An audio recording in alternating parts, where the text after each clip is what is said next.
Liu, você já ouviu falar sobre Giri? É um conceito importante na cultura japonesa. Giri? Parece nome de algum fruto do mar. Não, Liu. Giri é um senso de dever ou obrigação moral que as pessoas sentem umas com as outras. É tipo aquela sensação de que você deve algo a alguém, como quando você pede um favor e sente que precisa retribuir depois. Ah, tipo quando minha avó me dá dinheiro para comprar sorvete e eu prometo lavar a louça?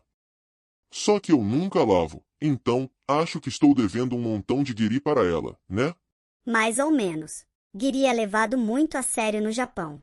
Por exemplo, nas empresas, as pessoas sentem que têm um dever de lealdade ao chefe e à companhia, mesmo que isso signifique trabalhar até tarde da noite. Entendi. Então, guiri é uma coisa boa? É bastante complexo.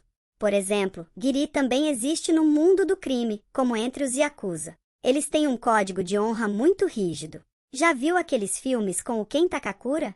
Ah, o cara durão dos filmes antigos. Minha mãe adora ele. Mas espera, guiri no crime? Tipo, eles dão uma de Robin Hood e ajudam os pobres ou algo assim. Não exatamente.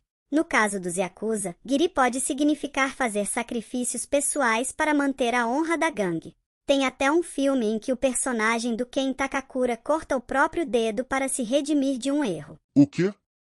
Ele corta o dedo? Imagina se eu tivesse que cortar meu dedo toda vez que não fizesse a lição de casa.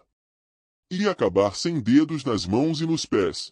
Pois é, isso é um símbolo extremo de arrependimento e lealdade. Mas isso mostra o quão sério é o Giri. Mesmo fora do crime, as pessoas fazem grandes sacrifícios para manter suas obrigações.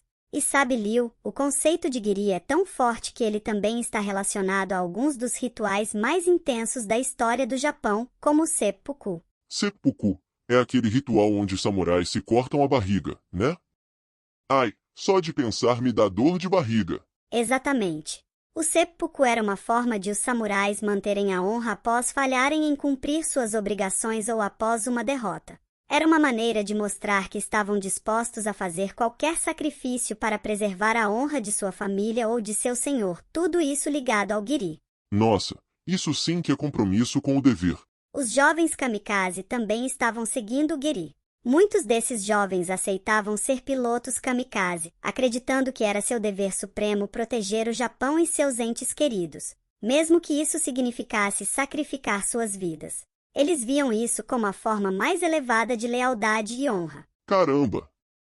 Para mim é muito assustador. Mas sabe, Liu, o conceito de Giri é muito complexo. Não é sempre fácil entender até onde vai o verdadeiro sentimento de entrega ou onde começa a pressão do grupo. Como assim? Quer dizer que nem sempre é porque a pessoa realmente quer fazer aquilo? Exatamente. No caso dos jovens kamikaze, por exemplo, é possível que muitos deles se sacrificassem não só por lealdade, mas porque sentiam que não tinham outra opção. A pressão da sociedade, da família e até dos superiores era enorme. Então, tipo eles estavam presos numa situação em que não podiam dizer não? Nossa, isso faz o Giri parecer ainda mais complicado. Sim, Liu.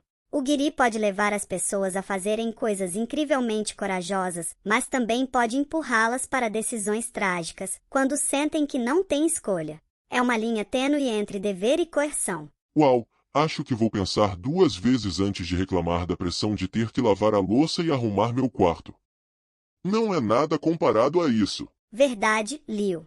Mas entender essas nuances ajuda a gente a ver como a cultura japonesa é cheia de camadas, onde o dever e a honra podem ser tanto uma força para o bem quanto uma pressão difícil de suportar. Mas o importante é entender como o Giri moldou a história e a cultura japonesa, levando as pessoas a fazerem coisas incríveis e, às vezes, assustadoras, em nome da honra e do dever.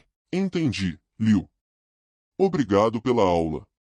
Agora, eu vou indo porque tenho uma pilha de louças para lavar. Hahaha. Bom trabalho, Liu.